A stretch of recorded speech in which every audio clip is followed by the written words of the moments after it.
Καθαρισμός λεκάνης από άλατα.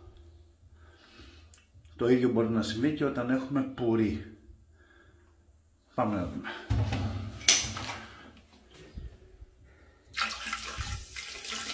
Το συγκεκριμένο φάρμακο είναι αρκετά επικίνδυνο και δεν το παίρνουν όλοι.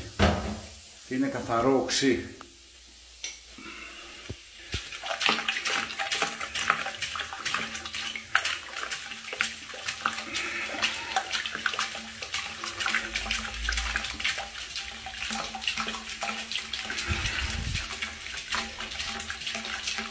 Επαναλαμβάνουμε την ίδια κίνηση για να πηγαίνει το φάρμακο πάνω στα άλατα, να μπορεί να τα ξεκολλήσει.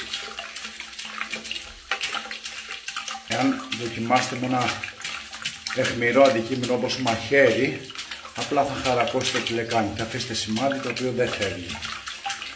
Αυτός είναι ο πιο ανώδυνος τρόπος όσο αφορά το σμάλτο της πορσελάνης.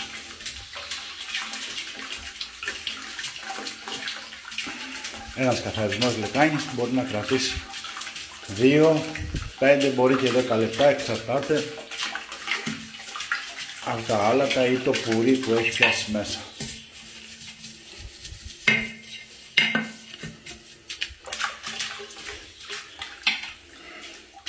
Έχει λίγο ακόμα εκεί.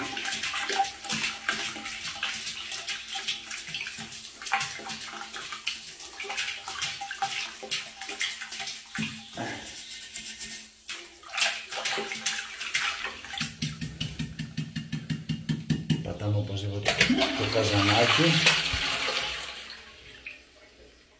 και είμαστε έτοιμοι.